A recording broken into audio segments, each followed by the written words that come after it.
Well, I hope you all are enjoying your weekend. I hope you're being kept safe and your family is enjoying the weekend and being kept safe. Welcome to the Raw Hebrew Remnant channel and welcome to our Sunday Knicks edition after game 13. Miss Stevenson, hey, welcome. Kubar Dobbins, King Ribby, Lee Thomas, Dawa 140th Street, Dashawn Wilson, my brother Malik Shabazz, my brother Andrew Abraham, Project VMG, Superstar, my brother V-Spec, Stoop Kids Studios, James E. Moore, Coach Rubens, that's how you doing. Just Knicks, Keith Watkins, Only DM Dawson, Aaron Spalding. How are y'all doing? I hope everybody's enjoying the weekend and that is being good to you as we're going into this holiday week, a short week. Arbiter, what's up? Jim Ardino, how you doing? King John, 1985. What's up? No, King John, doesn't work like that. This is one of the things I want to discuss today. Some of you confuse yourselves, honestly. A couple things. And then I want to talk about dopamine. Yeah, I want to talk about dopamine and how some of you confuse yourselves. Okay. If you didn't understand or know, when Tom Thibodeau became the Knicks coach, okay, a lot of people were giving rumors from what happened in Minnesota as if they were experts on him and what happened in Chicago, blah, blah, blah. And, being negative. And some people just going to be negative. And I've gotten to the point right now that I'm just deleted from my channel. Anybody that comes on my channel being negative about Thibodeau, I'm just get lost. I don't even want to talk to you. Okay? Because the man has coached 3 years and brought the New York Knicks where they have not been in 20 years. Okay? So I don't want to hear it no more. And now if you didn't know him, you should know him now. Okay? You should know him now. And what happened is people frustrate themselves because they start trying to coach Tibbs. How you going to coach a pro coach and you're not even in the pros? That's the thing that kills me. So, like, Tibbs plays a 9-man rotation. That's his thing, 9-man rotation. And yet, every once in a while, who needs to go to 10 men? No, he's not going to go to 10 men. 9 men. Okay? And when 2 guys are hurt, sometimes he'll go to 8 men. That's how he does it. That's him. Okay? You don't like it? That's too bad. That's how it is. And I think he's been pretty successful doing it. Okay. Another thing Tibbs doesn't do. He doesn't cause a player that he has chosen to start to lose his starting position over missing a couple of games and somebody comes in and does well. It doesn't work like that. It doesn't work like that. He has chosen Quentin Grimes as his starting 2 guard correctly, in my view. And yes, Quentin Grimes missed a couple of games because of his wrist. And yes, Dante played very well last night. But when Quentin is ready, Dante goes back to his spot on the bench, and Quentin takes his spot in the starting 5.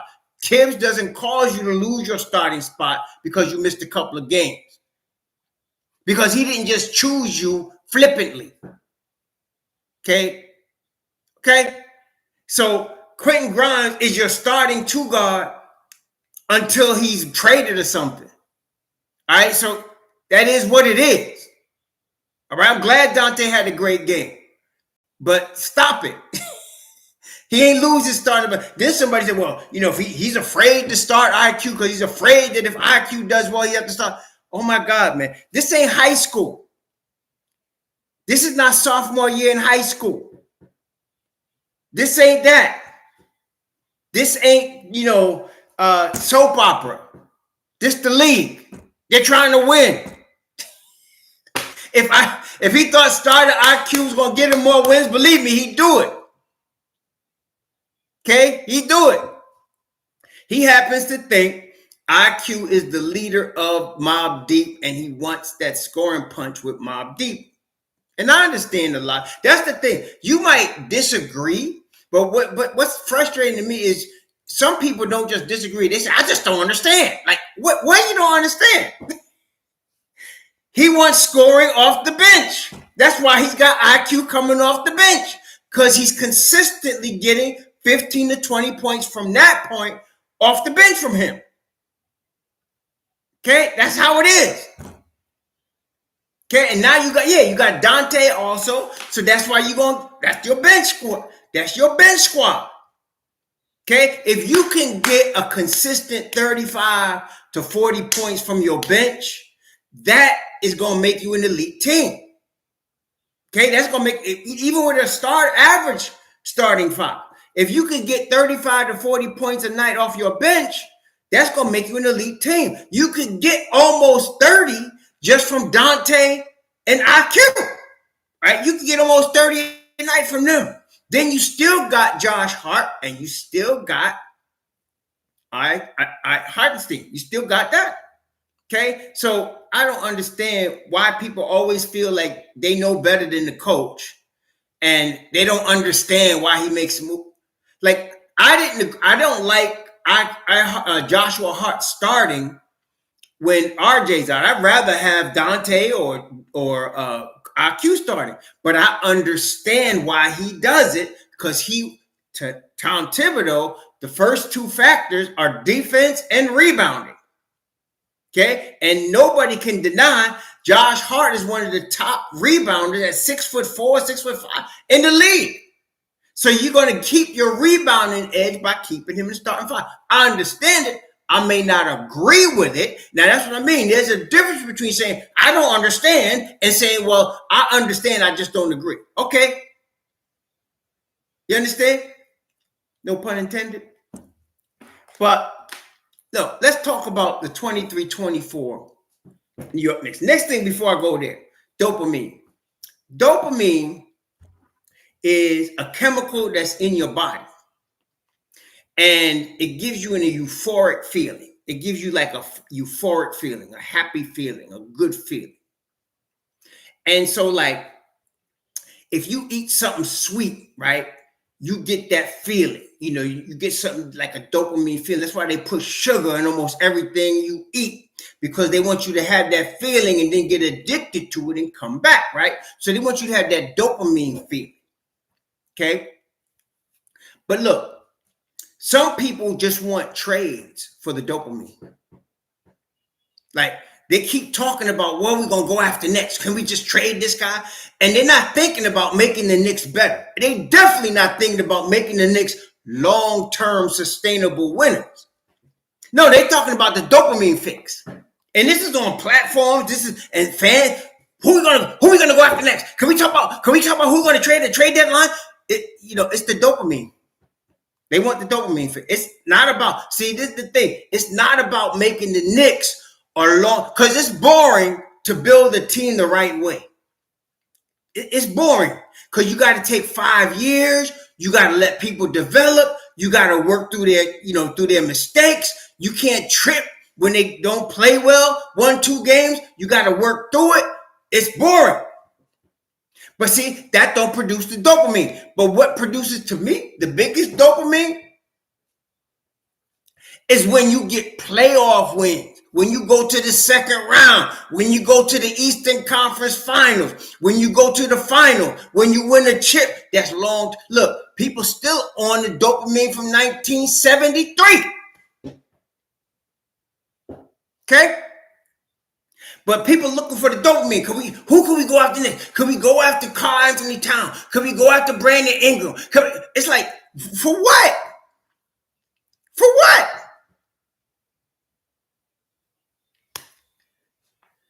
You know what? Yeah, David Byer, I've been getting some of my videos. YouTube is not happy with Raw, man. YouTube's not happy with Raw on both sides. Yeah. They've been deleting some of my videos from the Bible study side, and I've been getting, every time I say something bad, and I admit I say some things that YouTube wouldn't like. Like if I tell somebody to go jump off a bridge or something, they don't like that, and all of a sudden all my comments get banned and stuff. Yeah. I get in trouble, man. I do. I get in trouble. And one day they're going to kick me off this mess. I know it's coming. Well, Cash Out James asked a good question. Cash Out James, you asked, really? He said, Raw, how was the city in 73 when won the chip? This is the thing. See, this is what happened, Cash Out James. He has a good question. Okay, so the Knicks, first of all, you had at that time, you had 3 sport champions. You had the Jets winning the Super Bowl, and you had the Knicks winning the championship, and you had the Mets winning the World Series. All of that happened within like 3 or 4 years. You had the Jets winning the Super Bowl. Joe Namath and them beat the Colts. You had the Mets beating Baltimore in the World Series. And then you had the Knicks winning the championship. See, the thing is, y'all know New York. I mean, this hasn't changed. You couldn't tell New York people nothing. You couldn't. Now, wait, and we're not even talking about the ABA, because the Nets with Dr. J, they won the chip too. It was crazy. It was crazy. Like no other city existed. If you ask anybody, no other city existed except New York. I'm telling you, because that's how it was. You had the Mets, Tommy Agee, Don Clendenin, Tom Seaver, Buddy Harrelson. They was killing. They was winning chips, or they won one. And then you had the Joe Namath. I guarantee we're going to beat the Colts. Boom, they beat them. Then you had Walt Clyde Frazier and the Knicks and them and Willis Reed. Okay. It was madness. And then Doc on Long Island, out in Uniondale, from Long Island, killing in the ABA. Oh, it was off the chain. It was off the chain. WOR-TV, Channel 9, Channel 11, WPIX, carrying the Yankees and the Mets and the Knicks and the Jets. Oh, my God. It was out of this world crazy. So, yeah, King John. And what happened, I brought all that up to say, from that point, you got the national media hating the Knicks. It was just like a big hating New York. You got a big hatred coming out of the national media. And then what happened is, after that, right, the Knicks were really good from like 70 all the way to like 76. The Knicks were really good in that, 5 or 6 year period. The Yankees sucked until all of a sudden when they got George Steinbrenner bought the team, and then he started paying. They didn't have no salary cap then. And homie was writing big checks. Reggie Jackson, he was writing big checks. Oh God, I forgot. There was another pitcher. There was some Catfish Hunter. He was writing big checks, man. Oakland A's was winning chips, but then George Steinbrenner said, we're going to fix that. Then from Catfish Hunter, it was Reggie Jackson, Ron Guidry, they was bad dudes. And then from 76, the Yankees, but from 70 to 76, the Yankees sucked. And the Mets were in the World Series in 71, I want to say, or was it 69? And they lost to Oakland, who was winning chair, in 73. And so they was, but they could play a little bit. And then, of course, the Jets, after they won the Super Bowl, they were perennially pretty good for that same 5 year period. And then you had the Knicks, and the Nets. They were all good. Now, 76, they broke up the ABA, and Doc went to Philly. But from 69, 70 to 76, you couldn't say nothing to New York. You couldn't tell us nothing. Now, I will even admit, we was all arrogant. We were very arrogant, man. You wouldn't even mention another city. Say, what? Who? LA who? You couldn't even mention another city. Thank you. Send the Ant-Man for the 20th Afternoon World Comp is good. Dante was on fire. I hope these forces Grimes to see that he needs more aggressive, because Dante's production, everyone got there, so Grimes will be able to get his. We'll see what happens. We'll talk about that. We'll talk about that in a minute. But yeah, so King Ja, from that point, you had a media hate for New York. And then when they started sucking, the Mets started stinking. The Jets started stinking. The Giants stunk. And then also, the Knicks was stinking. So then all of a sudden now the fans bought into the hate. And from that point on, you had hate from the fans as well as hate from the media. And then 20 years later, you had, what's his name? You had James Dolan, 2025. James Dolan comes to the forefront, and he's trying to buy a championship. He's buying old players, trying to, throw his money at people. And then on top of that, he had the nerve to cut out. He told the dudes from the Daily News, you can't come in the locker room. I don't even want you around. And they started tripping. So from that point, the whole media was hating New York. Okay. And it still exists to this day. It still exists to this day. And then, now we got something. Most people don't even recognize it. Media don't want to recognize it. And some of y'all don't. And that's why I'm talking about the 23-24 New York Knicks. Now, look, I told y'all before the season started, this team is balanced. This team got continuity. This team got a game plan. This team got a coach. I'm just trying to tell y'all, the Don and the management team is on point. I have not seen this level of that combination. You got a solid management. You got a solid coach. You got a balanced team that has continuity. Because every year, how many of y'all remember? It was only a few years ago. Every year we'd have a different crew of dudes. And they was always trying to build a team around Melo after that big trade. And every year they had 3 or 4 new guys. You cannot build a chip like that. Okay? And so every year there's 3 or 4 new guys. And they got to the point where all of us was looking for new guys to try to save the Knicks. It don't work like that. Finally, you got it built in the right way. I have not seen this combination of a balanced team with continuity, with star talent, with a management, with a coach. I haven't seen this since 72, 73. Haven't seen it since Red Holzman was on the sideline. That's serious. I'm telling you. Haven't seen it since then. Haven't seen it. That's why when everybody's talking about fire Thibodeau, I'll be like, you gotta be on drugs or something. You must be an alcoholic. You got to be a wino. Something is wrong with you. I mean, seriously? Do you know where we came from? And Grill 1. Salute Raw can't deny the chemistry with the Villanova crew. Hopefully Grimes gets in the lab with Brunson and Randall, figure out how to get more shots up. We'll figure it out. Don't worry about Grimes, man. We're going to be all right. Y'all overreacted. Please, don't worry about Grimes. He's going to be all right. Don't worry about it. We'll talk to him about a second. Thanks for the $10. We're going to talk about him in a second. But we have this star situation, not stars, but we have this, what's the word? We have this synergy. That's what I'm looking for. We have this synergy that we haven't seen, y'all, in 50 years. Seriously, man. I've seen some teams with Bernard King on it. We had hope with a Michael Ray Richardson until he got all hooked up in cocaine. Michael Ray Richardson was going to be that dude until he got messed up in cocaine. Then you had BK come, then he messed his knee up. Then they get Ewing. They don't build around him. They started to with Mark Jackson. And Mark Jackson said somebody in the organization had a vendetta against him, and they traded him. Then they had Ron Strickland. They traded him. You have not had this combination. Then you bring in a Pat Riley, and he takes lemons and he makes lemonade, and he turns us into a defensive juggernaut. But they still never got over the hump because they needed a guy to, like if BK was still there, would have been different. But they didn't have that.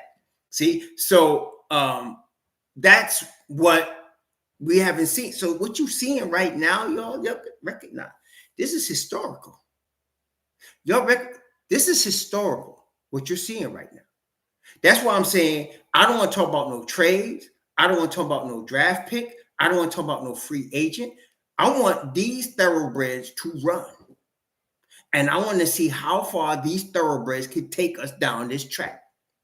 Because I ain't seen this in a minute. And they built it. They built it from ground up, y'all. Y'all got to understand, they built this. Like, okay, so they start off. They draft Mitchell Robinson in the second round. And I was telling y'all, from the year they drafted him, I said that same year, this is a steal of the draft right here. In the second round, and everybody was laughing. I said, this is a championship piece. He's a championship piece. He can't stay out of foul trouble. Some idiots, man. Come on. You got a young dude at the 5. He's going to get in foul trouble his first 2-3 seasons. That's going to happen. Then after that, he can't stay healthy. I mean, I could understand it coming from, Reggie Miller. I could understand it coming from Reggie Miller. But this was coming from Knicks Nation. I was like, what's wrong with y'all? You don't realize what we got right here? This is his rookie year. So now, the next year, they bring in Tom Thibodeau. See, and I was just talking to my fellas about this last night. So when they hired Mike D'Antoni, I did not like the Mike D'Antoni hire because I'm a defensive-oriented fan. I like to see great defense. I get hyped when I see great defense. Like I was watching Oklahoma City against Golden State this morning. I was watching the replay, and Oklahoma City, that boy got them playing some defense, man. That boy got them playing some defense. And I love to watch NBA level, high level defense. And that's why I like to watch the playoffs, because all the teams that get somewhere play tight defense. You got to get stops. So when they hired D'Antoni, he's an offensive coach, right? So I didn't like that. But I did understand, if you give him what he wants, he can take you deep in the playoffs. He had taken Phoenix to the Western Conference Finals with Steve Nash and Amari Stoudemire. Okay, so I thought, okay, so you give him what he needs, and he could, at least put us back on the map. Is the way I was thinking. He put us back on the map. That the couple of first seasons when he had Duhan as the point guard, I was like, okay, they got to get a point guard, because D'Antoni needs a point guard. How you going to hire a coach that's an offensive dude and a guy that runs his system based on a point guard, and you don't get him a point guard? I'm not saying Duhan was no scrub, but he was no starting level point guard, much less a guy that you need in a speedball offense, right? So finally they get Ray Felton, and they get Amari Stoudemire, who was finished by that time. His knees they couldn't even insure his knees. And the Knicks was desperate, so they gave him the $100 million. That's what caused him to come to New York. It's not like he wanted to come to New York, but at that time you had the guy that's the Golden State coach at the helm in Phoenix, and he wasn't going to give Amari all that money with them bad knees. The Knicks were, so he came over, and you had Ray Felton, who was not an NBA All-Star type player, but he was a legit starting point guard in the NBA. Ray Felton was like all McDonald's, all American, all that, coming out of high school, and he went to North Carolina, and everybody thought he was going to be all that. And he ended up being okay, but he wasn't like people was looking at Chris Paul type situation. He wasn't like that. But he was a starting level NBA point guard. And for that half a season, D'Antoni had them balling. You had Wilson Chandler starting at the 2. You had a young 24-year-old, 25-year-old Gallinari starting at the 3. You had Amari Stoudemire. And they was rolling, man. For that half a season, I'm telling you, Ray Felton was playing all-star level basketball. He was on the verge of being an all-star that year. Okay, he really was, and that thing was clicking. Then came the Melo trade, which I'm telling you, D'Antoni did not want it. And I'm telling you, the Knicks management didn't want it. Dolan wanted it. And he went out to California on the All-Star break and forced it. That's why, because Melo, some of y'all don't remember, Melo was threatening to go to the Nets, because that's when they were getting ready to go to Brooklyn. He was threatening to go to the Nets. Stephen A. Smith was tripping. You got to get him at all costs. And so Dolan went out there and did that. Gave away the whole team to go get Carmelo Anthony. And so I thought that was a mistake. I still think it was a mistake. I love Carmelo Anthony. He should have his Knicks jersey in the rafters.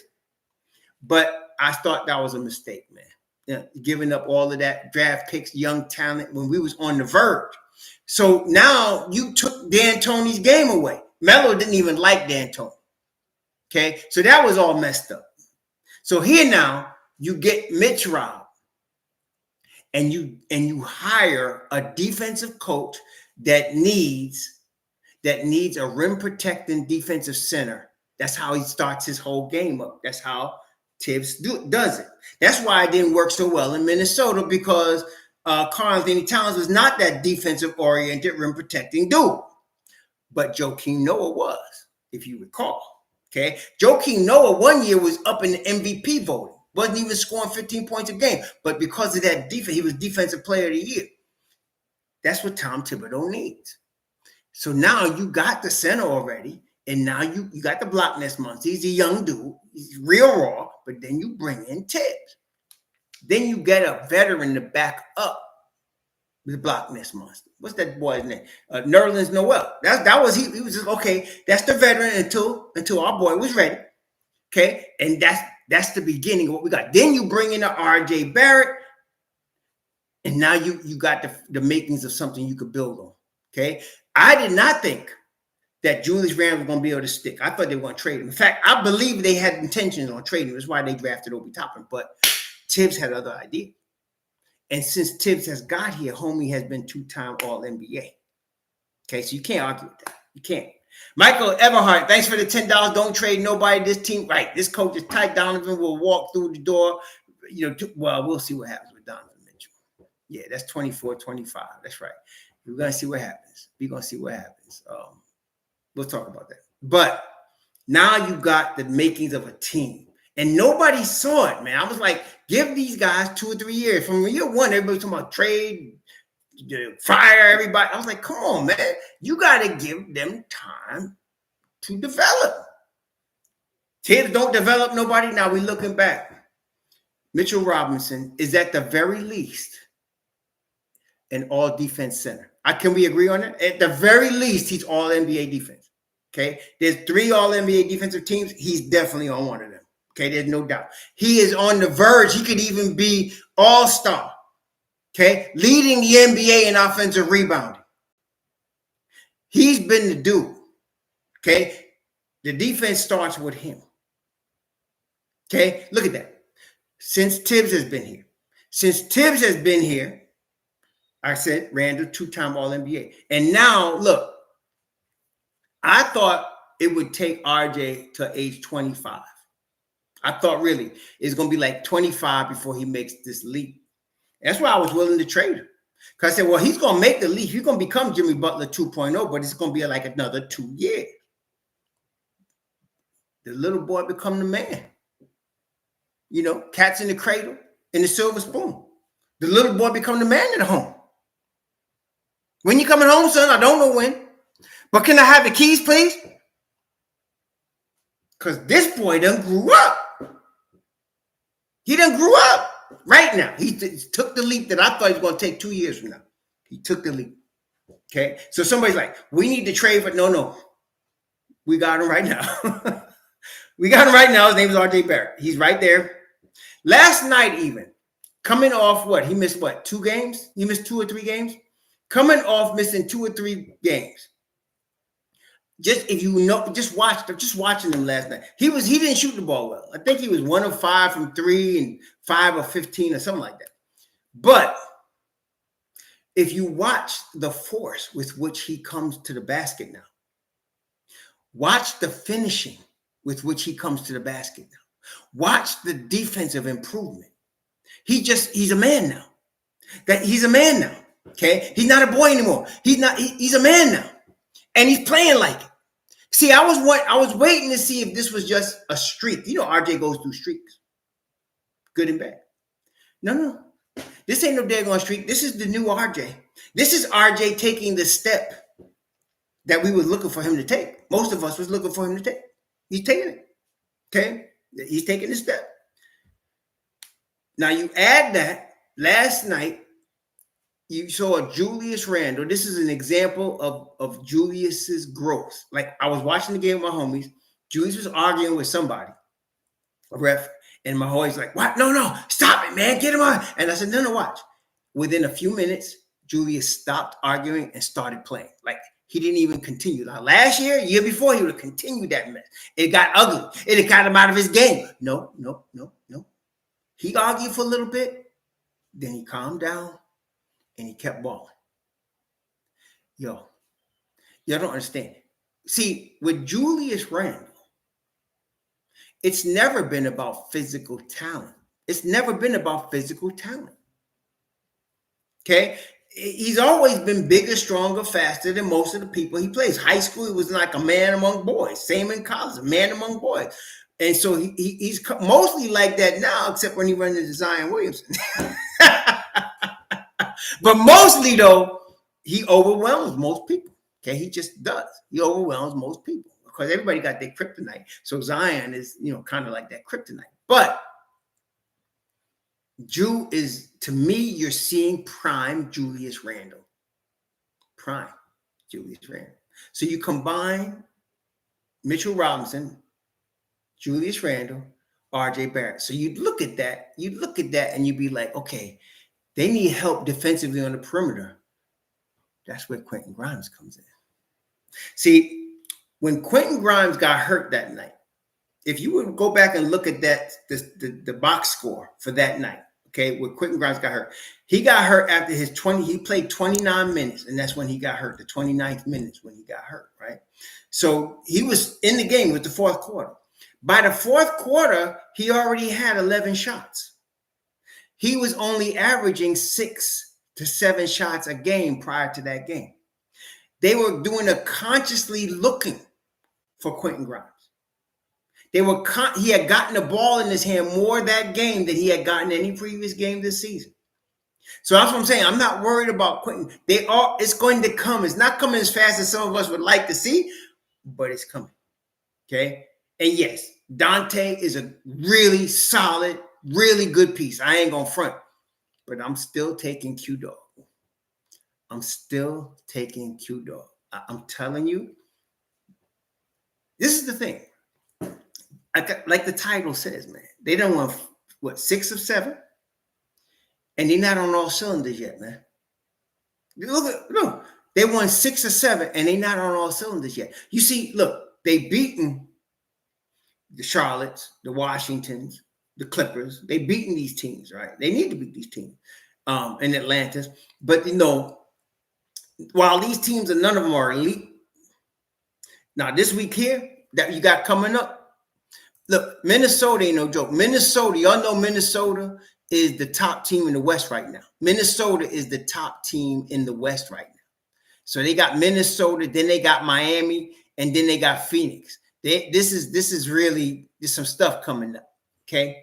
There's some stuff coming up. This is a very big game tomorrow night, okay? I wouldn't call, somebody was trying to call that a must-win. Must wins in game 12, okay? But it's a big game in that if the Knicks win this game in Minnesota, it can be a springboard to some serious business here. I'm trying to tell you, okay? It could be some. Minnesota is no joke. They're the number 1 team in the West right now. They're the number 1 team in the West, okay? They're the number 1 team in the West. So this is not like Minnesota from 2 years ago or even last year. This is number 1 team. They've now given the keys to Ant, as they should. They've given the keys to Ant. Karl Anthony Towns is taking the back sheet, which I think he wanted to do anyway. Okay, so now they rolling, man. They rolling. So we're gonna see what happens. Now, did y'all see Scott Perry's interview? Did y'all see Scott Perry's interview? Scott Perry said some things that if you were paying attention, not only did he actually revealed the inner workings, he actually revealed the inner sanctum of the Don's crew. Did y'all listen to that? Yeah. Did you see that in the league? He said a couple of things. First of all, with regard to Donovan Mitchell, he said, Donovan Mitchell is not that guy to lead your team to the next level. He said, because if he was, he would have done it in Utah. Did y'all catch that? Then he said, why would the Knicks want a disgruntled superstar? And he wasn't talking about Mitchell, just in general. He said, because if the superstar is disgruntled like Embiid, why would he come to the Knicks and be happy? Very good reasoning.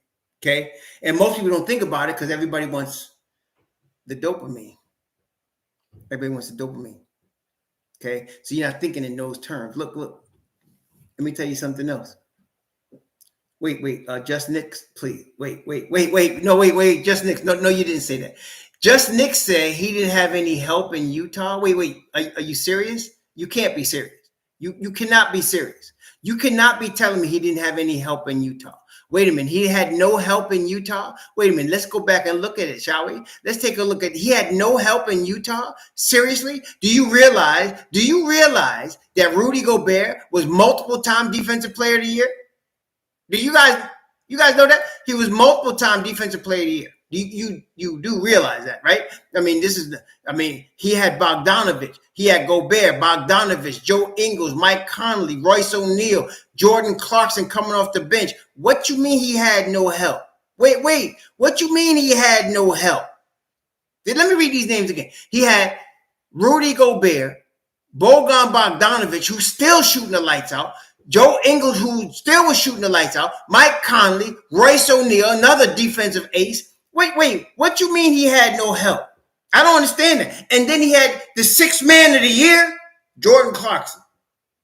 Wait, where's the no help? I don't understand it. Where's the no help? What no help?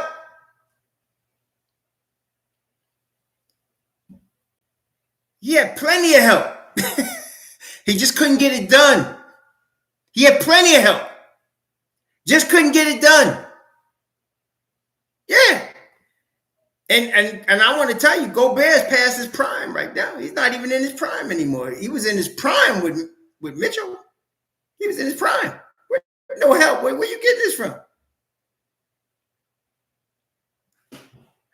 Anyway, that was the reasoning that Perry gave for them not going after him the way some of y'all wanted him to, which is I didn't go. And secondly, I'm going to tell you something. Darius Garland said it yesterday or the day before. He said, nobody in the NBA could guard me. He's right. He said, nobody could guard me. And he's right. But him and Mitchell can't guard anybody. Look. Why do you guys think the Knicks beat them in 5 games last year? Why do you think the Knicks beat them? Was it luck? How did the Knicks beat a team that starts 2 All-NBA guards in 5 games? How do you do that? You know how? Because you get stops and they don't. You get stops when you need them and they don't. Did you hear me? That's not going to change. I watch this next time you see Donovan Mitchell play. When Donovan Mitchell puts effort on defense, he doesn't score. He doesn't score a lot because he's putting all his energy defensively. When you see, and he does it, when he puts effort defensively, he doesn't score as much. He can't. Same with Darius Garland. See, it takes energy. When you're in the league and you got to play against these high-level dudes, it takes a lot of energy. So if you're giving all kind of offensive end, you got nothing left for the defensive end. Quentin Johnson, thanks for the $10. He had no help in Utah the same way Atlantic Ocean had no help. That was a good one, man. That's a good one. But yeah, that's what I'm saying. Come on. So you want guys that can play both ways. So let's look at the Knicks. Quentin Grimes. It's Quentin Grimes. It's Deuce McBride. Who am I missing? I'll give you some Dante. Those are your 3 best perimeter defenders on the Knicks. And Grimes and Deuce are better than Dante. Defensively, they are. Okay? So you need that next to Brunson. And Brunson is now, he's never going to be in all the NBA defense, but he's staying in front right quickly. That's why I was missing, Odell. Thank you. Quickly. That's why I was missing. Quickly. How can I miss it quick? But yeah, Quick, Grimes, and Deuce. Those are your best perimeter defenders on the Knicks. Okay? So, and Grimes is the best one at the 2-guard spot. So, well, look, come on. You're going to really want that come playoff time. It's just like you wanted it last year come playoff time. Okay? Brunson is now doing much better. If y'all notice, he's staying in front of people much better than he did last year. And didn't I ever seen him do since he's been in the league. He's staying in front of people much better. Like I said, you're never going to mistake him for Deuce McBride or Quentin Grimes on defense. But he definitely stays in front of people better. He really has. So I like it. And then, of course, like I said, offensively, you haven't seen footwork like this, man. Kobe, Jordan, you haven't seen footwork like this in a while. This guy, Brunson, crazy footwork. He, and then of course there's the DeMar DeRozan, definitely. These are like all time to me footwork guys. Golly, man. So Brunson is really something. So you have that, and you have the other improvement. That's what I'm saying. So just leave Grimes alone. He's gonna be all right. I'm not worried about him. I was worried when he hurt his wrist. I thought he broke his hand, but I'm not worried about him. And the thing is, the depth that the Knicks have. That's what I'm saying. People talk about trades, right? Like somebody say, well, let's go get Brandon. Okay, please, before you talk about a trade, ask yourself the question, who are you letting go of from your starting unit to go get the guy you think you want? Who are you letting go of? Okay, so somebody might say, well, I would trade Julius for Zion in a second. That might be true. But the Knicks are not trading Randall for Zion or anybody else. They want Randall. They like him. Okay, we must all accept this fact. The Knicks management and Thibodeau are not giving up on Julius Randle, not even for Zion Williamson. They're not going to do it. Okay? Make all the noise you want. They're not going to do it. Okay? I've had to come to this realization myself maybe a year and a half ago, but I had to accept it. They're not trading Julius Randle. They're just not going to do it. Okay? So with that in mind, you're not going to get Zion. And did you notice we talked about RJ's step forward, right?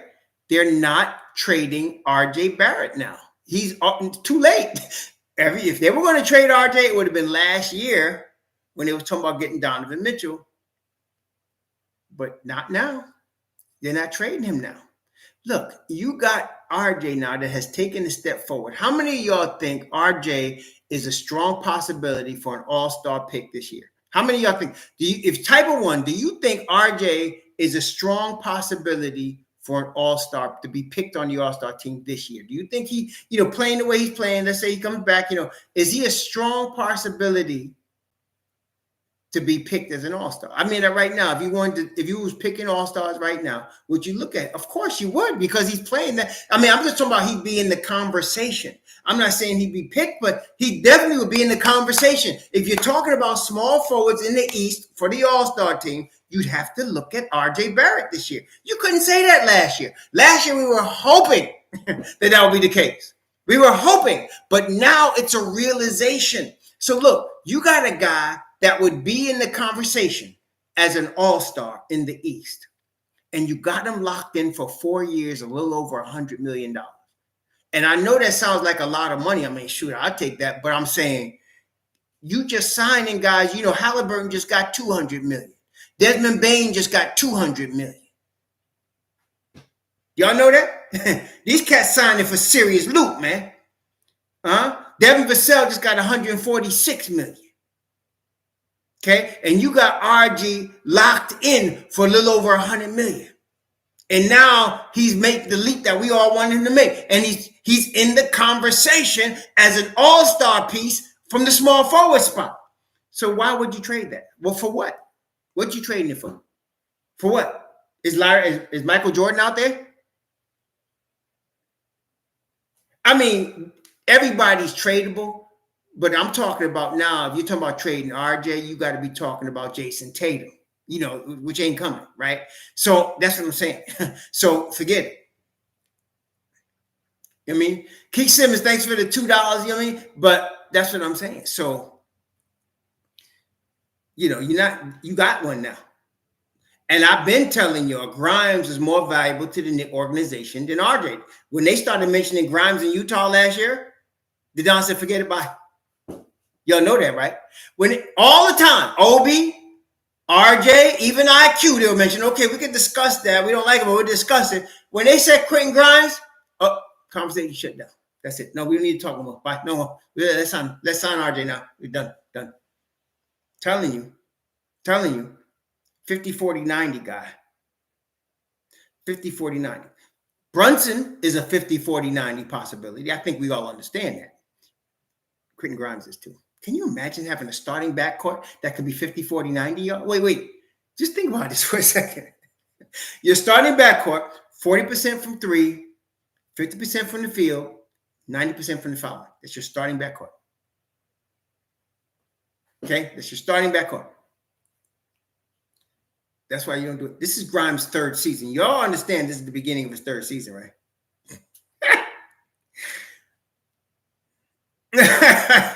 Wait till next year. Wait till the finishing of this year. I'm not worried about Grimes. Just y'all chill. Be good. Okay. Now,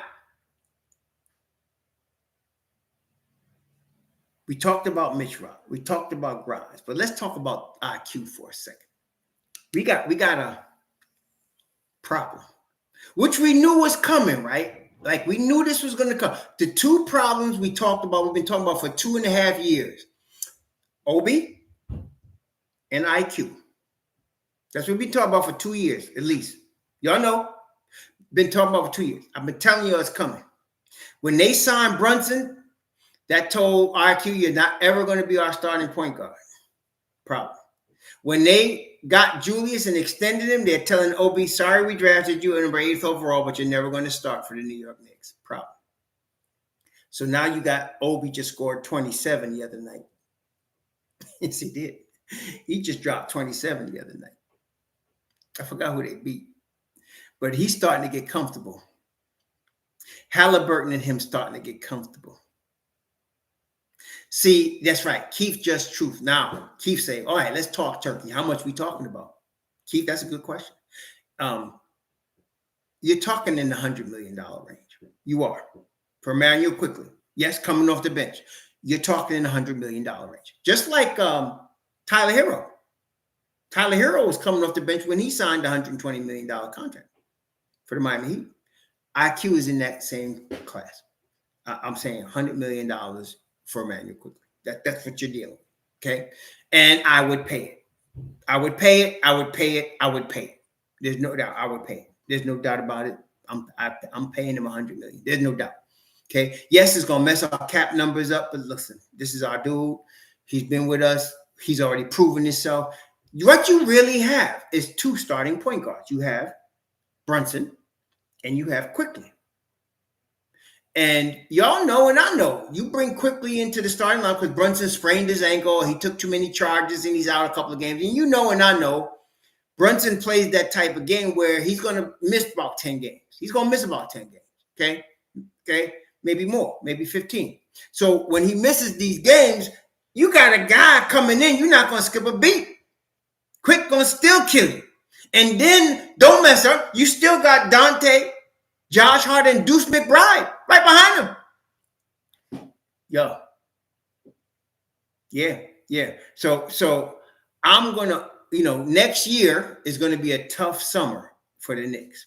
I'm not talking about tough in terms of losing anybody except Quick. They're going to have to match somebody's offer. And somebody's going to offer him starting point guard money. And the Knicks are going to have to match that. That's what's going to happen. I don't know. We're going to find out later what kind of offer they put on the table for him that he turned down this year. But somebody's going to offer him. Look at this situation in Washington, D.C. You got Jordan Poole. Who else? You got Jordan Poole. I don't even tell. Who else you got down there at the point guard? I don't know. So Quick said, I was glad to play in front of my moms, in front of my peeps. You trying to tell me you don't think Washington's going to throw a boatload of money at him? That's what I'm saying. So we got to see what happens. I don't want to lose. None of us want to lose Emmanuel Quickly. None of us do. But he's going to do what's best for him. He's got the Emmanuel Quickly's got all of the controls right now. He does. And I'm telling y'all, some people still tripping. He didn't do good in the playoffs last year. So what? What? You think he's never going to do good in the playoffs? So what? He wasn't playing his best in the playoffs. So what? What? You trying to tell me Emmanuel Quickly's a choke artist? Some people don't think about the stupidity that comes out of their mouth. Like Randall struggled in the beginning of this year. And I'm like, okay, so you got this guy that's in his prime, that's a 2010 career guy. And yes, he's struggling to begin the year, and you think that's going to continue? You don't understand he's in his prime? Wasn't I just telling y'all this? We were talking about this a couple weeks ago, weren't we? And I said, why are people questioning Randall? What's wrong with y'all? And so, yes, IQ struggled in the playoffs last year. Okay. So he was 20, what, 23, 22? I don't know. So you think he's going to always struggle in the playoffs? Guy that good?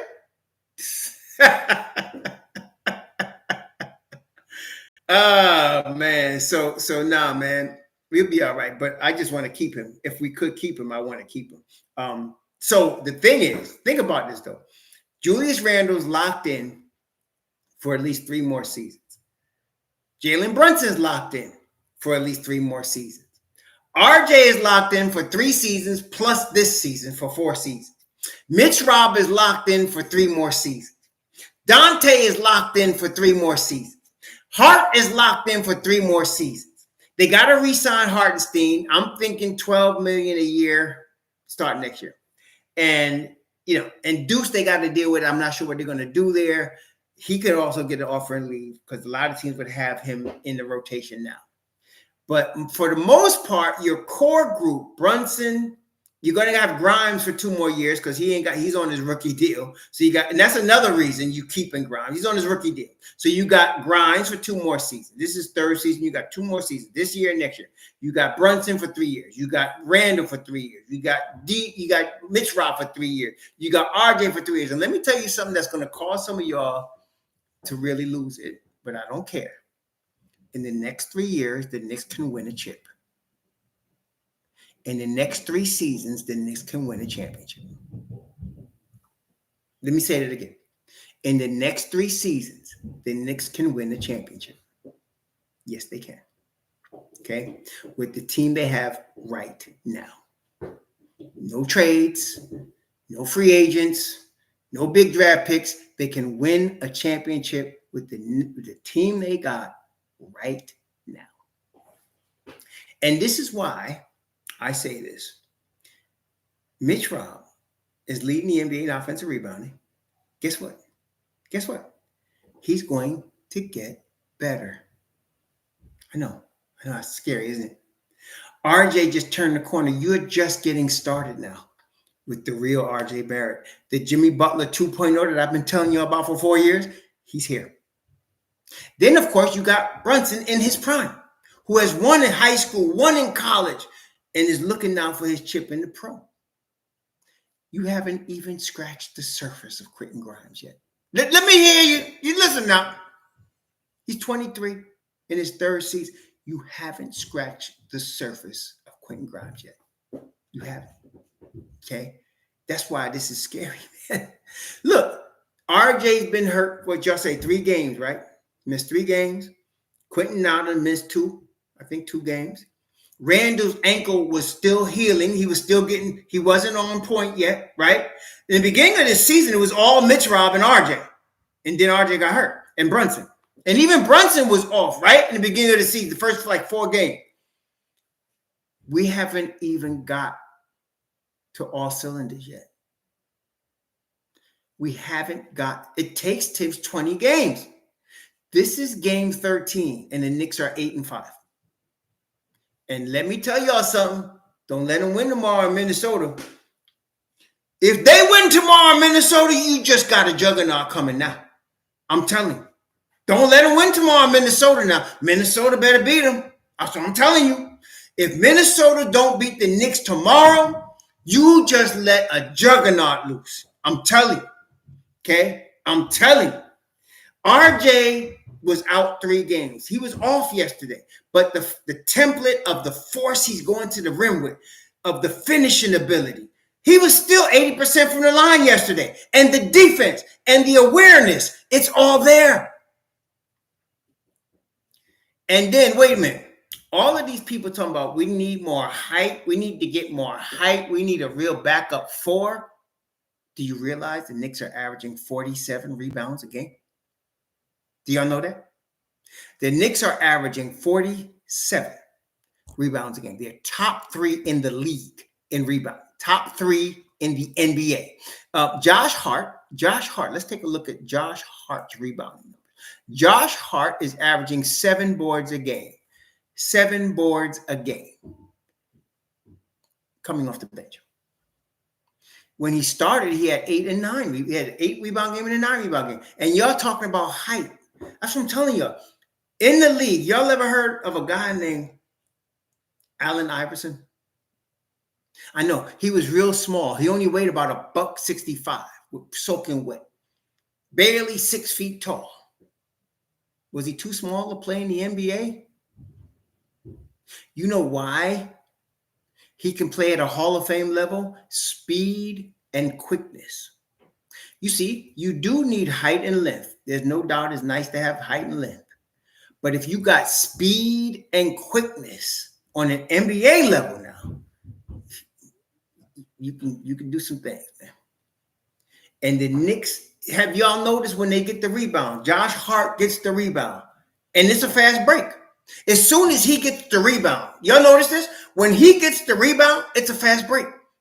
And I mean a real fast break. He can finish. He can pitch it to somebody else. It's a fast break. It's not like when Julius Randle get the rebound and he's like Leslie trying to go behind his back with 3 dudes on him. No. When Josh Hart gets the rebound, it's a fast break. Okay? When Dante DiVincenzo gets the rebound, it's a fast break. When Brunson gets the rebound, it's a fast break. When RJ gets a rebound, it's a fast break.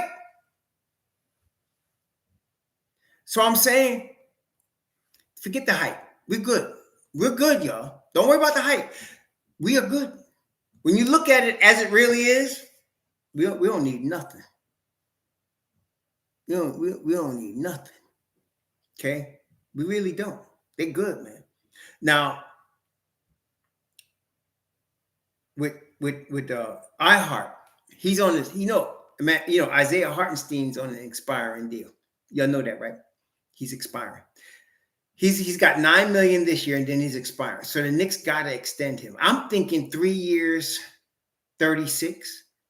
Really, it'll be 4 years, 48, and the 4th year will be a team option. That's the way I'm thinking they're going to do Hartenstein. We need to keep that two-handed monster with Mitch Rob and Hartenstein. Yeah, we need to keep that two-headed monster because the 5 spot, the Knicks, I told you at the beginning of the year, and I think it's being proven. I told you the Knicks got one of the best 5 combinations in the league, if not the best. We don't need nothing at the 5. Y'all understand now we don't need Miles Turner? Do you get that? I've been telling y'all. Some fool was trying to talk about, we need a stretch 5. We need to trade Mitch for a stretch 5. I was like, motherfucker, a stretch 5. What stretch 5? We don't need a stretch 5. We good. We got now the best 5 combination at the 5 spot in the league. Okay, we really do. We just need to keep that. So I want to sign this dude. I don't think anybody's going to offer him what the Knicks going to offer him. I think 4 years, 48 with the 4th year as a team option is a good number. You got to keep that, for iHeart. And Emmanuel Quickly is going to cost you $100 million. He may cost $120 million. He's going to cost a lot of money. But you got to sign him. You got to keep Emmanuel Quickly. Okay, you got to keep him. Even at $120 million, I would keep him. Okay, so you must keep him. So he's going to get what he wants. Yeah. Washington's going to offer him. The good thing about Wellflower is right, but the good thing about it is that there's a ceiling on the max with him because of his draft position, his stats, and all that. There's a ceiling. Okay, so they might be able to offer him 140. As a max 135, but the Knicks got to match it. They got to match it. I don't care what. They got to match that number. They got to. Okay, they have to. Okay. Honestly, I hear you with the Embiid, but really though, King John, right? If you're Daryl Morey, Philadelphia's president of basketball operations and general manager, are you allowing Embiid to come to New York? No, realistically. If you're Daryl Morey, he's a savvy dude. Are you going to, in any way in hell, allow Joel Embiid in New York? Especially if you just signed him to a max. You signed him to a supermax. He's locked up. So there is nothing on God's green earth that you would allow. You might send him out to the Western Conference, but you are not sending him to New York. He was just MVP last year, right? You're not sending. There's no way he's coming. I don't care how much he whines about it. He is not coming to New York. Okay? Not going to happen. Okay? So we can forget that. So I'm not worried about losing Mitch Rob for Embiid either. Okay? That's not going to happen. Yeah, exactly, Michael Drake. Let's not waste time. He's not coming. I told y'all before he wasn't coming. He's not coming. So, yeah, he's not coming. So, yeah, let's forget that. There's nobody that I want to trade Mitch Rob for, except two. There's only two players in the NBA, and then neither of them are coming. But only two players in the NBA I would trade Mitchell Robinson for. The Joker, Giannis. That's it. That's it. There's only two players in the NBA I would trade Mitchell Robinson for. The Joker, Giannis. That's it. That's it. Okay? Because those are the only two guys that I could still win a chip with without Mitchell Robinson. Okay? That's the only two. There's no other center in the NBA that can get me the chip the way Mitchell Robinson is going to help us get this chip. I'm not, and please, I don't want to hear anybody mention Miles Turner ever again. It's been driving me crazy for 3 years now, and I hated it, and I'm glad it's over. Can we stop Miles Turner? Can we stop it now? Okay, we've been hearing that. Miles Turner, they need to go get Miles Turner. They need to go get, he's a stretch five. We need to go get Miles. Can we stop now? Okay, no, I'm good. We're good. We good. We good. Okay, we good. So let's leave that. Let's let that move on.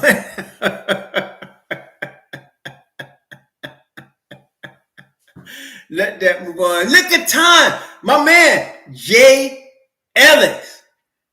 Jay Ellis. Jay Ellis bore witness. I'm not going to say any names, but Jay Ellis bore witness when some fool was talking about trade Mitchell Robinson for a stretch five. Jay Ellis bore witness. I'm not going to say any names, but Jay Ellis bore witness. Trade Mitchell Robinson for a stretch five. Jay, you remember that, right? Trade Mitchell Robinson for a stretch five. You remember that? Oh, Mitchell Robinson will never be good enough.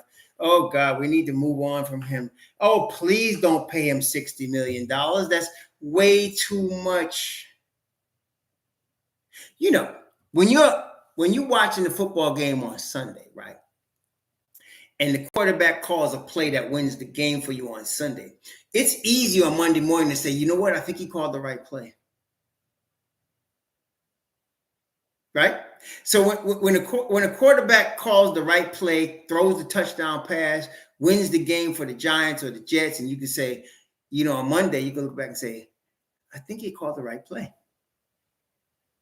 Or when they throw an interception, you can look back on Monday and say, you know, that was a bad pass. But if you could say on Saturday before the game, they shouldn't throw this pass, or this is the play they should make to win the game, then you're doing something, right? Right? So to say it after the fact, oh, okay. It's like all them dudes out here this season, the Knicks are going to win 41 games. The Knicks are only going to win 41 games. The Knicks are only going to be in the play-in this year. I don't understand how anybody can think the Knicks are really a serious playoff contender. Really?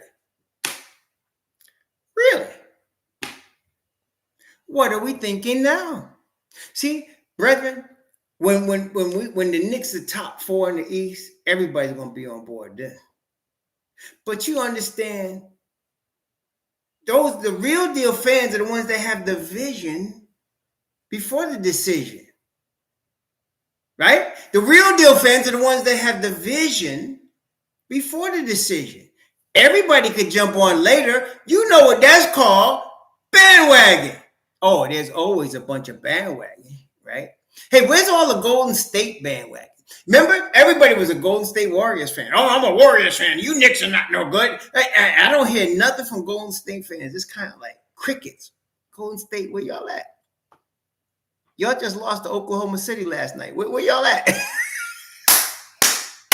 Where y'all at? I don't hear nobody. Golden State? Wait, what?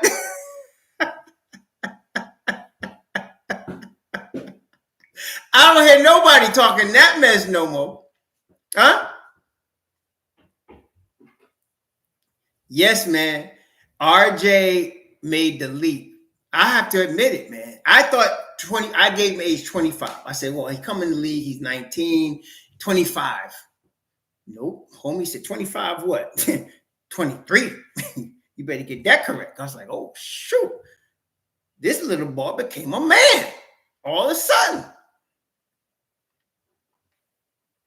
Exactly. DJ ETC said, I live in the Bay, they only talk 49ers. Wait, what happened to all of them Golden State fans? I've been Golden State forever. Okay, really? Where you at now? I don't hear nothing. I'm hearing crickets from Golden State. I'm hearing crickets from the Golden Gate Bridge. I ain't hearing nothing from San Francisco. Where all of them dudes at?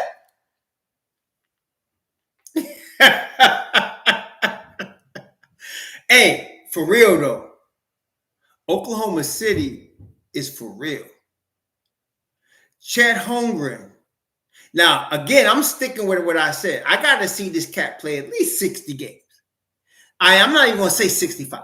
If he could play 60 games, they're going to be rough, man. They're going to be rough. Oklahoma City, they got the defense. Because generally, you could have a lot of talent. Take the Detroit Pistons. You got Cade Cunningham. You got Jaden Ivey. You got a team. You got the Asor, no, it's Amen, whichever one. The Thompson boy. You got Jalen Duren. You got Beef Stew. You got talent. But first of all, you got to be good every night. This is the league. It's a grind. You got to be good every night. You can't just be good some nights because you're talent. Number two, you got to learn how to get stops and play NBA level defense. These two things are what separates young, talented teams from real teams. Okay? And Oklahoma City has went through the whole process. They traded their stars. They went and started with SGA. And some of y'all still pining for SGA. He's not coming here. He's going to have a statue in Oklahoma City out to him. You know, him and Russell Westbrook, they're going to have statues because he now owns Oklahoma. He owns it. Not much to own, but he does. And then they got now the whole crew around. Josh Giddey, Chet Holmgren, Dort. They got the whole crew around him. Isaiah Joe out of Arkansas, who I liked out of Arkansas. They got a crew now. Okay, they're both the Jalen Williams and J Dub. They got a crew, and they're gonna come. They're coming. And now, look, as I said, look at Minnesota. Gave the keys to Ant, number one in the West. Ant is that dude. Y'all know Ant is that dude. Ant is that dude. Okay, I just didn't know where his head was, but talent-wise, he's that dude. So tomorrow, it's gonna be a big test for the Knicks. I am feeling very good though about our 5 matchup. See, you couldn't always say that because Mitch Rob was always getting in foul trouble, right? When they played Gobert because he was young. But I'm feeling pretty good about our matchup at the 5. I'm feeling really good about that, y'all. I'm feeling really good coming at Gobert. And please, RJ starts feeling good tomorrow. And you know he's going to, he's mad about what happened last night. Yeah, did y'all see his face coming off the court at the time after he hit the 3? He was like about time. About time. He was mad. Watch out for RJ. And wait a minute. You know how Juju gets with them Kentucky on Kentucky. Did you know how? Come on, you ever see Juju play against a fellow Kentucky dude? You know how he gets. Wait, you see him against Anthony Ambulance. He gets all hyped, and he's playing Cat tomorrow. He is going to be hyped.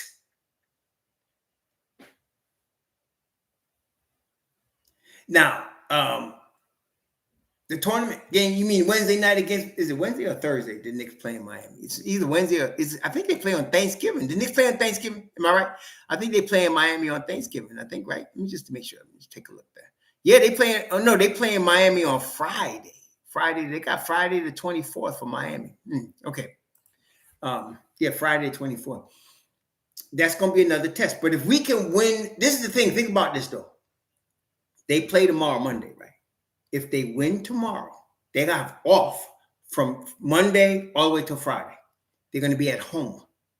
What does that mean? Rest, practice, adjustments, healing. Okay. Oh, yeah. I'm liking the way this is looking, man. I'm really liking the way this is looking. If anything, what I liked about this mid-season tournament, it gave the Knicks a little more days off. They had a 4-day stretch off last week, I think it was. And then they got another 4-day stretch this week after playing all them back-to-backs. You know, the Knicks played like 4 back-to-backs already. It's ridiculous. But it's all right. It's all right. We 8-5. The Knicks have played 4 back-to-backs. Am I right about that? They played 4 back-to-backs and they 8-5. Right? There's 4, right, Mike? 4 back-to-backs and they 8-5. Huh? Oh man, I'm excited about this team. I am excited about this team. I am. We're going to be pretty good this year, y'all. We're going to be pretty good. Like I said, don't let them win tomorrow. I'm trying to tell you, Minnesota better beat them tomorrow. They have to. If they don't beat the Knicks tomorrow, they may have just opened up a big can of worms, and the NBA is going to have a major problem. That's right. That's right, Gregory Lee. If they win tomorrow, ooh, Lord, it's going to be on, going to be on, going to be on. Don't let them win tomorrow now. You better hope that Minnesota come through. And they in Minnesota. They the number 1 team in the West. They in Minnesota. They got no business losing to the Knicks tomorrow. They just won a game by 1 point the other day. Y'all know that, right? They just won a game by 1 point. Minnesota beat somebody by 1 point the other night. I was like, dang, they balling. What was that? Who was that? Let me see. They just beat somebody. They beat the Pelicans by 1 point last night. Tough game. Beat the Pelicans by 1 point. But man, y'all don't want to mess with us. Don't do it. Don't let them win tomorrow, man. I'm trying to tell you, don't let them win tomorrow. Don't let them win tomorrow. No, Randall, it's not off topic. Kick from the other. That's not off topic. Juju is balling. And this is what we knew it was going to happen. See, that's what I'm saying. When certain big giant platforms on ESPN and these people got nothing to talk about, right? They got no imagination to talk about anything. So they'll bring up drama that doesn't exist. Well, is Julius Randle going to be out? Can we examine Julius Randle? What's wrong with Julius Randle? How come he's not going to be as good this year? Maybe the Knicks should trade him. I mean, come on. Let's talk about something that's relevant. Ju's going to come back. He's going to do what he do. Okay? He's going to do what he do. He's going to do what he do. Let's talk about something relevant. Like, how far up the East is the Knicks going to go? How far is the Knicks going to put their boot in the crack of the Eastern Conference's behind? That's more relevant. How far is the Knicks going to put their Timbs in the crack of the East behind? That's what we need to really be talking about. What is it going to be? 6th seed? Is it going to be 4th seed? Is it going to be 2nd seed? I mean, how far up the crack of the East butt is the Knicks throwing their Timbs? That's what we really need to know. That's what we should be talking about. And right now, I'm telling y'all, the way this is looking, I'm liking the 4th seed very, very much. I'm liking the 4th seed very, very much. And really, the 3rd seed would depend on how the Knicks play against Boston, Milwaukee, and Philly. And I feel like we could play with any of them cats. We really could play with any of them cats. Okay, so Grimes would guard Ant, and it's gonna be tough. But look, Grimes guards everybody's toughest player. He does. He guards everybody's toughest dude. Okay, and I'm confident in Q Dog. I'm confident Q Dog can get his thing going. I'm not worried about Q Dog. I wanted him to come back soon when he's healed, because I see them looking for him more. If they can really get him 11 shots to 12 shots a game, you're going to see something from him. Okay, you're going to see something from him. Like, how many shots did Dante get yesterday? Let me see. How many shots did Dante get yesterday? Let me look it up here. How many shots did DiVincenzo? DiVincenzo got 12 shots. See, that's what I'm talking about.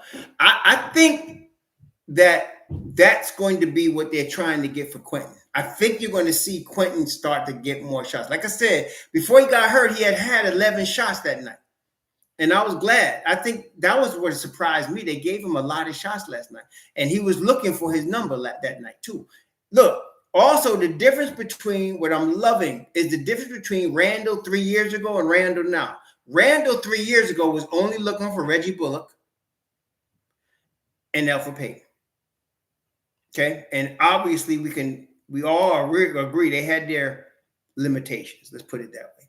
Now Randall is looking for RJ. He's looking for Brunson. He's looking for Grimes. He's looking for Mitchell Robinson. He's looking for everybody now. Okay, he's looking for everybody. Okay, and the Knicks, look, the Knicks, we were just complaining maybe 2 years ago. The Knicks were somewhere around 18 at the most, 18 assists a game. Randall and New York power forward history. Ooh, flavor of phrase 199. I want to reserve that. Let's see what happens this year. For flavor phrase, I wouldn't rank him right now. I want to see how they do this year when he's really balling. Because the Knicks have had, as far as power forwards, Dave DeBusschere, right? Dave DeBusschere was probably their best power forward, right? Would y'all say? Dave DeBusschere? I don't know nobody else that could rank like that high. I mean, they had some good ones. You had Oakman, and then you had Larry Johnson, but I don't know. Yeah, Anthony, but you see Anthony Mason, do you think he's a power forward? Anthony Mason played point forward. He played small forward a lot. I mean, he was strong dude, but I wouldn't say I don't think of him as a power forward because Mason handled the rock a lot. He was actually a point forward. It was Don Nelson had him playing point forward. And David Lee was good, but David Lee was putting up numbers on a really bad New York team. When he went to Golden State, you ain't hear nothing from him. He ain't hardly get no PT when he played for Golden State, when they were starting to win championships, right? So I'd have to get Dave DeBusschere was probably the dude. And so that's what I'm saying. Let's see how far. Bernard King was a small forward. He wasn't a power forward. Bernard King was a small forward. But let's see how far the Knicks go this year. And see, then we can start talking about. Yeah, you had Oakley, you had Larry Johnson, who was really past his prime when he came to New York. He had reinvented himself. You had David Lee put up big numbers, candy stats, because the team sucked. And you putting up big numbers. Yeah, he did. I'm not saying the boy was a complete scrub now. But you're talking about best all time on the Knicks as far as power forward, right? I wouldn't put his name in that hat. I would put Anthony Mason, but I don't really think of him as a power forward. I would put, obviously, Dave DeBusschere. But I can't think of nobody else that I would put there. Bernard King was a small forward, though. He wasn't a power forward. He was a small forward. 6'8", 6'7", small forward. Yeah, I put Melo there because Melo did play some of his best ball at the 4. Amari, no. Amari was past, let's be real. Amari had one good season with the Knicks. It was the first year before they got Melo. That was his only good season. He was done. His knees were done. His knees were done. Yeah, but, that's why if Stat was in his prime, he would never came to New York. He would never come to New York. Charles Smith. You mean the guy that can't hit the layup? The guy that keeps pump faking at 6'10"?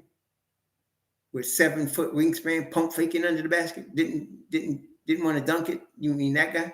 When we could have ended Chicago right there, just all he had to do is jump up and dunk the ball. That's all he had to do, dunk the basketball instead of trying to lay it up and missing the layup.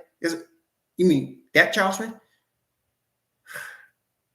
Oh my God! Oh yes, Kid Funkadelic 77 brought up a serious name.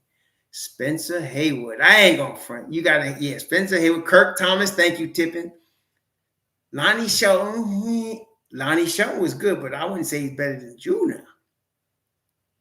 Xavier McDaniels played 1 year for the Knicks. That's it. If he'd have played more than 1 year, we could talk about him, but he only played 1 year.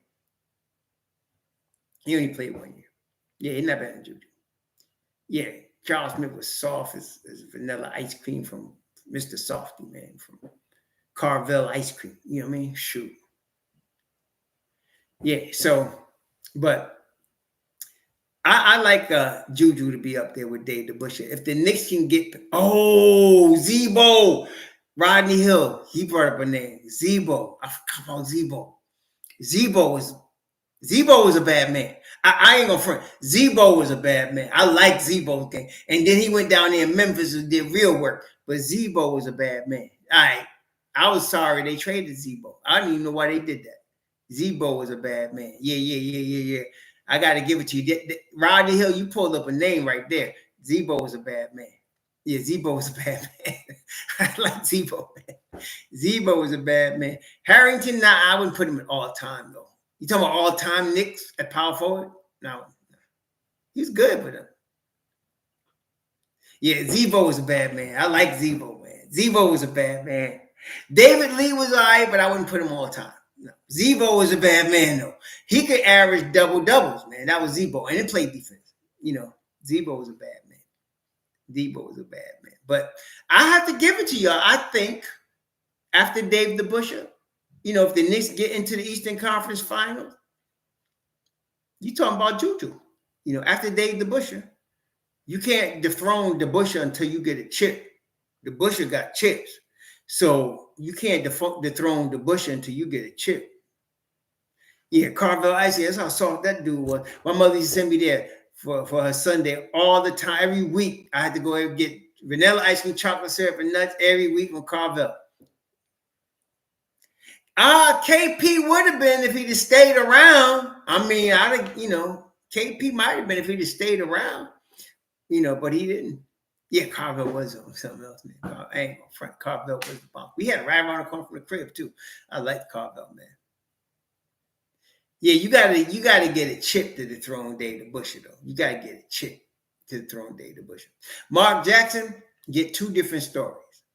Apparently, he fired one of the Knicks assistants when that Knicks assistant was on Golden State. I don't know why he fired him, but I do understand that there was a rainbow alphabet soup issue in Golden State with Mark Jackson. I do understand. And y'all know, if you know anything about San Francisco, that's the original Rainbow City. San Francisco was the original Rainbow City.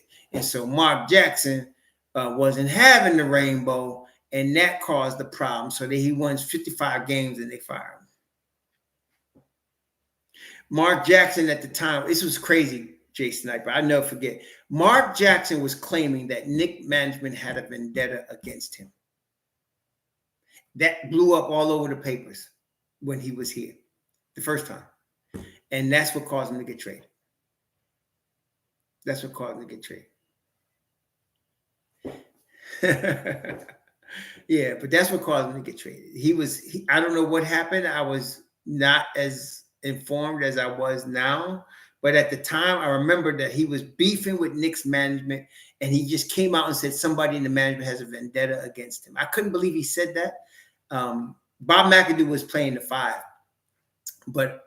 and Bob McAdoo was one of the best 5s the Knicks ever had, even though Bob McAdoo really should have played the 4. You know, but yeah, Bob McAdoo was a bad man. He averaged like 27 and 12. He was a bad man, Bob McAdoo. But that's what happened. Yeah, I remember Ken Bannister.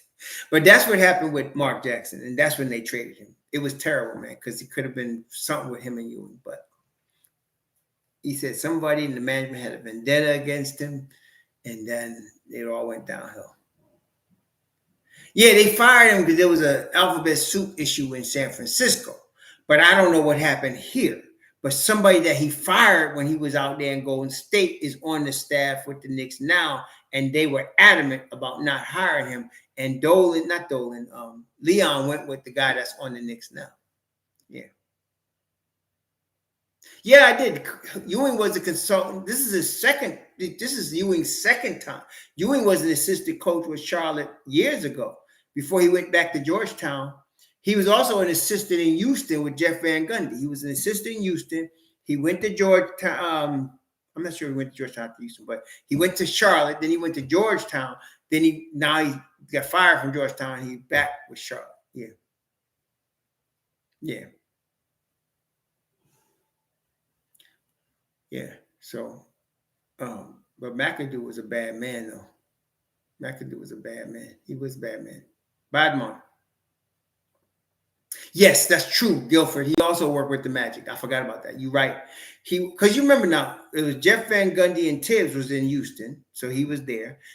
Steve Clifford was with them, and then he was in Orlando, and Ewing was there. Then Steve Clifford was in Charlotte. This is also Steve Clifford's second stint with Charlotte, and he brought Ewing there, and Ewing is back with him there. Yeah, no, I don't know about that. I remember that Jackson himself said that somebody, this was back in the 80s when he first got traded. He had become rookie of the year, come out of St. John's, everything was going sweet. Him and Ewing was together. Then all of a sudden, it was, I don't know if it was a contract or something happened, and there was bitterness between Jackson and the management of the Knicks, Scotty Sterling. I remember Scotty Sterling and them, and he said somebody in the management has a vendetta against him, and they said, okay, we're gonna help you with that. And they traded. Yeah, this time Mark said he never accepted the job. I'm going to always believe Mark Jackson. I'm sorry. I love the Don, but Mark is New York history. Mark was, what high school did he go to? It wasn't Archbishop Malloy. What high school did Jackson go to? I forgot. He was in Queens, though, right? Mark Jackson, he went to high school in Queens. I think he was in Forest Hills. Wasn't Mark Jackson from Forest Hills? And then he ended up going to St. John.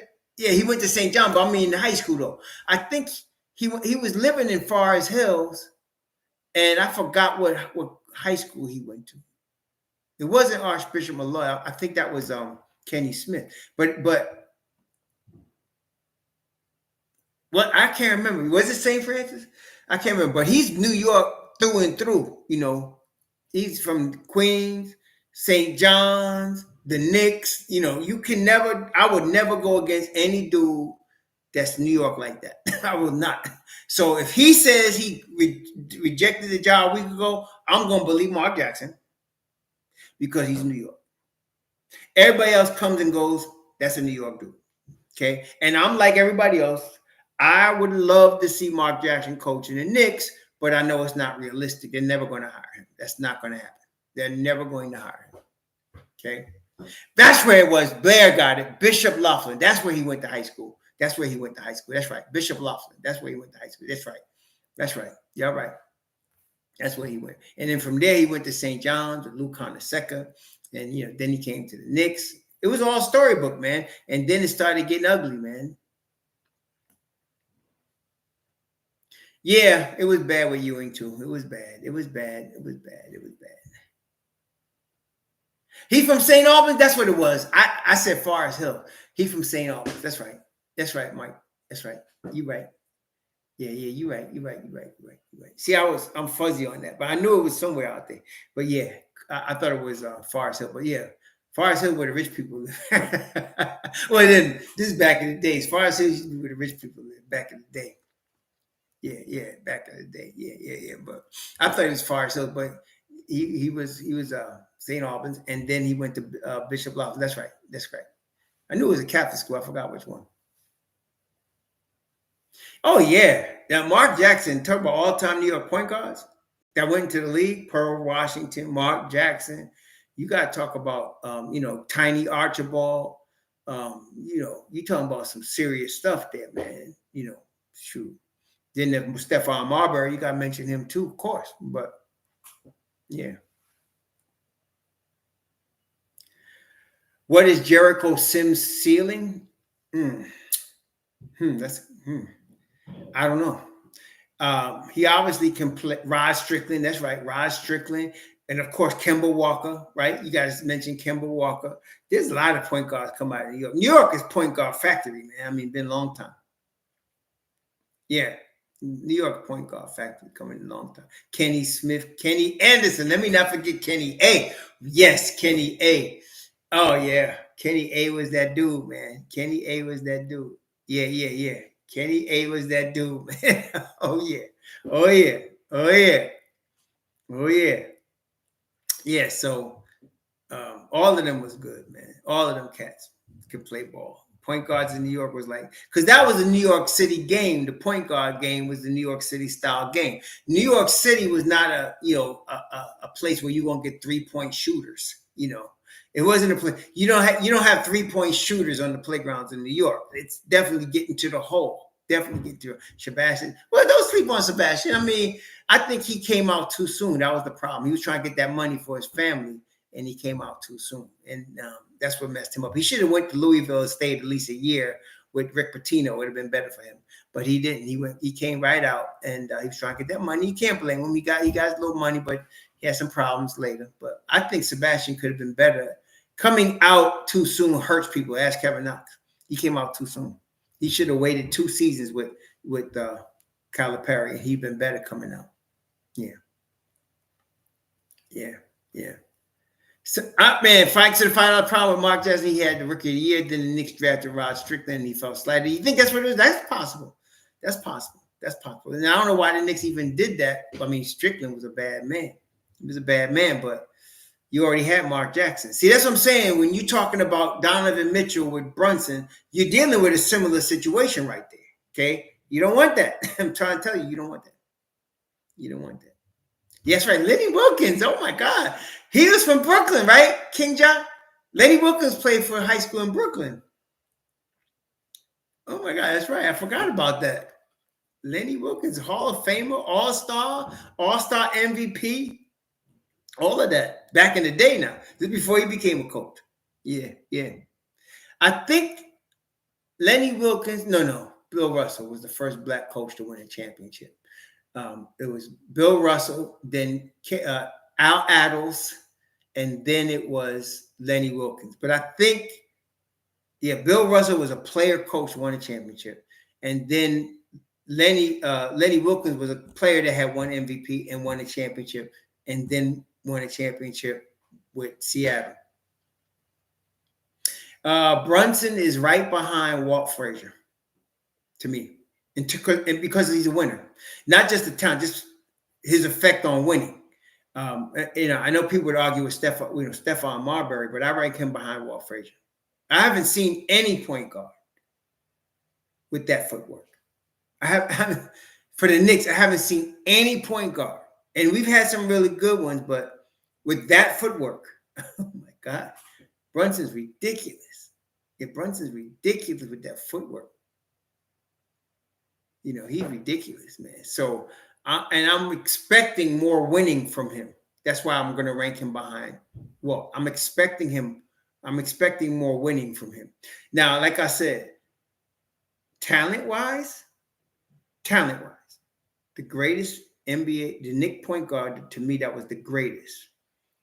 Michael Sugar Ray Richardson. I don't know if you all remember him. Michael Sugar Ray Richardson was the greatest talent at point guard the Knicks ever had. He just got messed up. But talent-wise, he would have been the greatest if he didn't get hooked up in drugs. He would have been the greatest. Chris Mullin went to St. John's with Mark Jackson. Mark Jackson was there with Chris Mullin. There was another guy there around that time, Walter Berry. He was from New York too. Walter Berry had a problem with, Wild Irish Rose and Thunderbird and all that. But Walter Berry was really good too, left-handed guy. Chris Mullin was really good. Yeah, Lou Carnesecca with the sweaters and all that. Yeah. For not only his patience, but the finishing strength that he has now. Yeah, Walter had a little problem with the alcohol, man. Walter Berry. There was Walter Berry. There was another big guy, I used to call him the Hawk. And then they came with Chris Mullin came right after them. And then you had Mark Jackson came with Chris Mullin around that time. But Walter Berry was a bad man. Y'all remember Willie Glass? That guy could jump. Willie Glass, Walter Berry. There was some bad dudes, man. Some bad. Wayne McCoy. Hey, thank you. Yeah, Mike. No, Wayne McCoy. That's right. Vic Wayne McCoy. That's right. I like Vic Wayne McCoy. That's right. Vic Wayne McCoy, man. That's right. I couldn't remember his name. I'm glad you did that, man. Vic Wayne. That's right.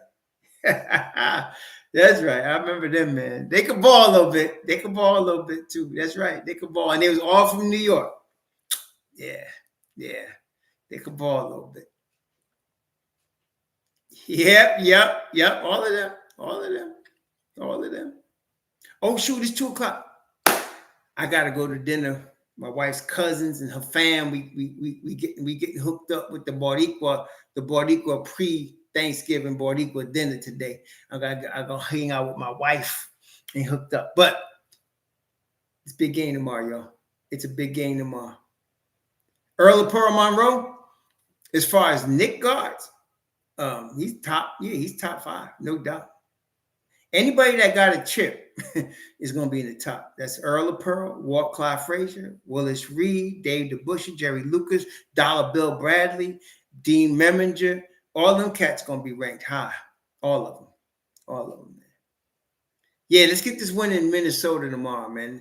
They're probably out there today in Minnesota, and they're getting acclimated. Hopefully, RJ's feeling better. No more migraine. Hopefully, Quentin's wrist is getting better. I'm not as worried about Quentin if he misses the game tomorrow, honestly. I'm not. I'm just not.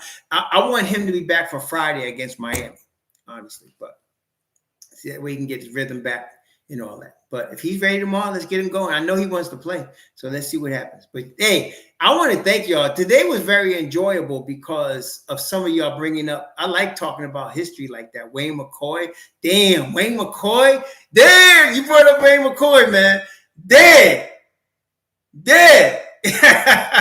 And somebody brought up Zebo. I was like, what? Zebo? I forgot about Zebo. That's my boy right there. Zebo, yes. So y'all made it real fun today. It was real fun today. And the Knicks are winning, so everybody's in a better mood, right? No, not Rodney Glass. His name was Willie Glass. Willie Glass. Woo, Willie Glass could jump. Willie Glass could jump. Yeah, Willie Glass could jump. Yeah.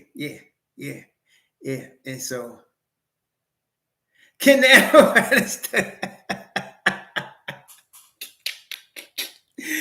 Ah, gosh. Rod Strickland out of the Bronx. Yeah, man. Mm-hmm. Rod Strickland. Many people don't realize. Some of y'all would know from New York. Michael Jordan's kryptonite in the league was Rod Strickland. Michael Jordan did not want to see Rod Strickland. Never wanted to see Rod Strickland. And for some reason, Rod Strickland didn't care about Jordan either. Like, he would go berserk. Rod was that dude, man. They should have kept him. They should have kept him. I loved Rod Strickland. I love Rod Strickland. Who, Rod Strickland? Oh, that's a different thing. No, nobody better than Frazier. Frazier got 2 rings, man. He's the king. He got 2 rings. You got to get a ring to even be in the discussion with Walt Frazier. You can't even, nobody's in the discussion with Clyde. You got to at least get a ring, at least one. Clyde got 2. And he was the man on that second one. There's no doubt. They didn't even have Willis Reed. He was the man on that second one. So, yeah. Yeah, Michael had kryptonite in the NBA. It was Rod Strickland. Many people don't know that. I liked when they played with Rod Strickland in Chicago because I knew Rod was going to go off. I knew he was going to do his thing. I knew he was going to do his thing. Yeah, Knickerbocker, you crazy. We ain't getting Donovan Mitchell. Forget it. Donovan Mitchell's not even eligible to come to the Knicks to the summer after next. You know how many things can happen in 2 summers, y'all? In 2 summers, it's possible Grimes could be an all-star. You're going to trade a 25-year-old all-star? Come on. Yeah, nah. We good. So, hey, I want to thank all of y'all that contributed too, especially some of y'all were throwing loot at a brother. Some of y'all were throwing loot at a brother, man. I was like, Ant-Man was throwing loot at a brother. Some of y'all, if I missed, some of y'all was throwing loot at a brother today. I'm impressed. Wait. Some of y'all was throwing loot. I was trying to find out who it all was. I can't get the name. Some of y'all was throwing loot at a brother. Flavor Flav was throwing his little $2 in there. A couple people throwing a little change. Then the Ant-Man was dropping big dubs. All right, hey, you are appreciated. You know how my man say? My man, rest in peace, Tupac. You are appreciated. Yes, you are appreciated. Y'all, please be safe out there. Let's enjoy the rest of this Sunday. Let's enjoy the game tomorrow. It's a big game, though. It's a big game tomorrow. Make no mistake, it's an early season big game for the Knicks for couple reasons, as we talked about. They win this game, boy. It's going to be on. Anyway, please be safe out there. Thank you all for the fellowship in the Knicks Nation. Really, really appreciate it. Especially some of y'all going back the way you did. Wayne McCoy. Dad, big Wayne McCoy. Big Hawk. And then you got daggone Rod Strickland. And then we talk about Zebo. Oh, my God. Ante up. That's right, Coach Hauser. That's right. It's time to ante up. Better get out that 740. Give up them diamonds. It's time to ante up. That's right. Give up them damn diamonds. Yo, enjoy it, y'all. Enjoy it. Enjoy it. Special thanks to my man from the Nick of Time show across the street, Jay Ellis. Good to see, always good to see Jay. I wish him the best. I hope he gets 1 million subscribers. Oh yeah, Wayne McCoy was your neighbor? Oh yeah? Oh wow, man. Tom Daisy, thanks for the $5. Thank you, Tom. I appreciate the appreciation, man. Love that. Love that. Yeah, I hope Jay Ellis, you get 1 million subs, man. That's the whole thing. I want to see you blow up, man. You've been through some stuff and you handled it like a champ. You good, man. And I hope you blow up, big time. Kid Funkadelic 77, thanks for the $5, man. Appreciate that. Yeah, I hope you blow up big time. I want to see you on ESPN. I want to see you on MSG. I want to see Jay Ellis out there doing and representing the real from the street level. Salute. Y'all enjoy the rest of your Sunday. Let's get this dub. Shalom.